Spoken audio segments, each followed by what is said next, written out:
Good day, good people. This is Phil, and in this next tutorial, we are going to talk about PHP 7 object-oriented programming.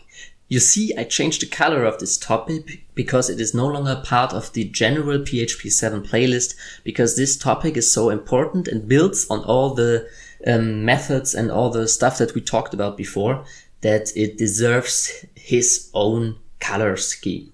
Okay, so we covered the basics. We talked about functions, arrays, strings, and all these kind of stuff. And now we're going to talk about object-oriented programming. You may have heard about it because it's a very common concept, especially when you work professionally with PHP 7. And well, let's get into it. What is it? That's the first question you may ask yourself. What the hell is object-oriented programming? Well, the word itself kind of explains it. It is programming that is not procedural, but it's oriented towards objects. Okay, you will learn soon what objects are. I will tell you all about it right now. And the definition I found pretty helpful is that you can create blueprints and place similar tasks into classes. Now, classes is another term that you will soon learn when we start coding. Let's just cover the basics here so you know why we're doing this at all. Why would you use that? I mean, we did fine, didn't we? We created functions, we created arrays, we could instantiate variables. Why would we start doing something like object-oriented programming? Well, first of all, in bigger projects, you might have to reuse somebody else's code. And also in bigger projects, it is very helpful and time-saving if you can reuse parts of code that are more powerful than functions, okay? We learned that functions are already pretty helpful when you want to save little code snippets and reuse them. But, well, with object-oriented programming, you can do even more than that, okay?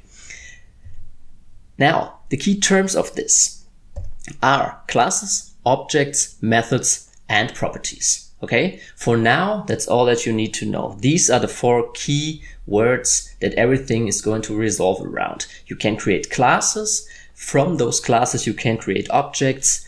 And those classes and objects, they both have methods and properties. Now, let's visualize that.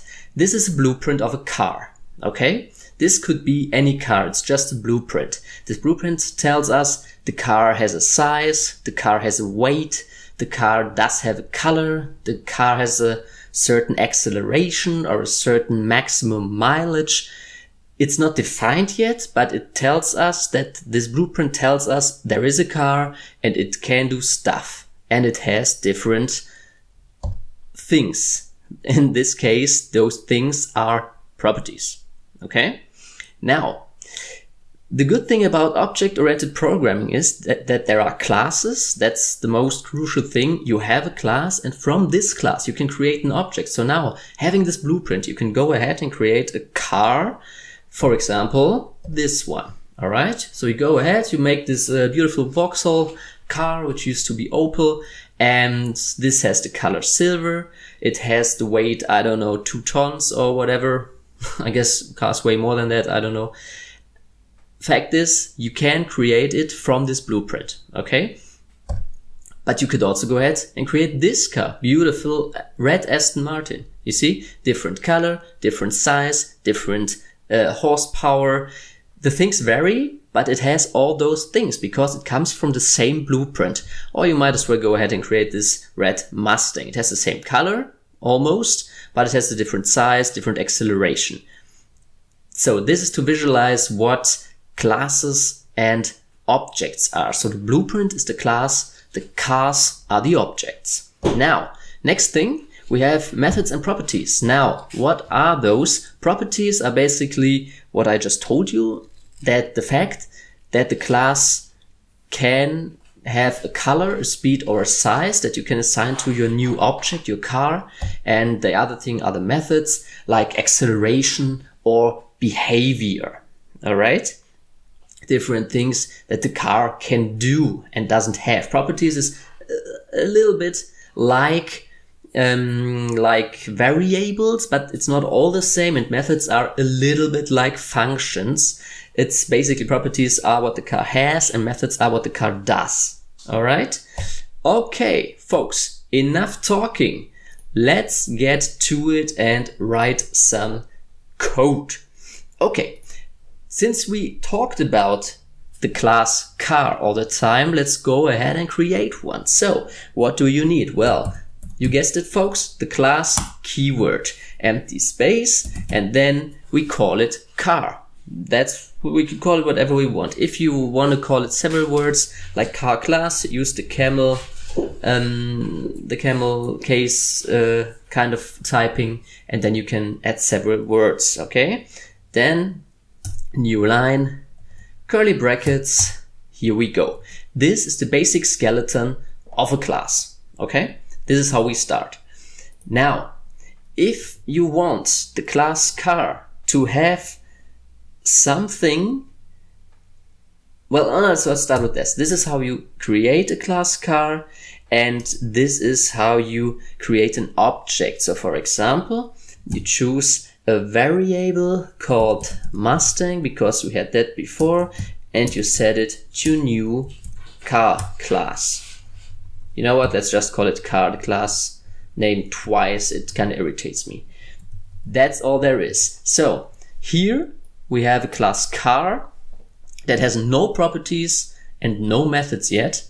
And here we created a Mustang, which is an object of the car class. Now, if the car class had some methods and properties, the Mustang would have inherited them.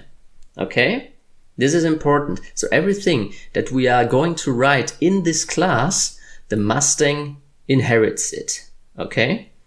And well, this obviously, as you might suspect, saves us a lot of time because we don't have to rewrite all the stuff anytime that we create a new object. Okay, so we can go ahead and, for example, give it a color, and we can also give it functions. So let's start with the function. Okay, public function, and we call this the acceleration function. Okay, public function acceleration.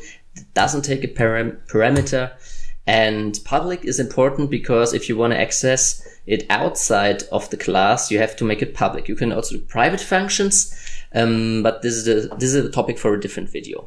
All right, so we have a new car Mustang, we have a public function acceleration, and all this is, it echoes out room.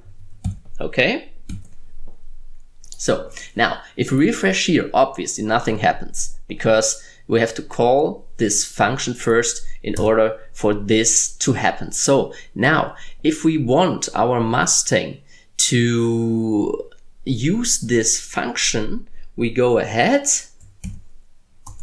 and echo, no, wait, sorry, we have to call it.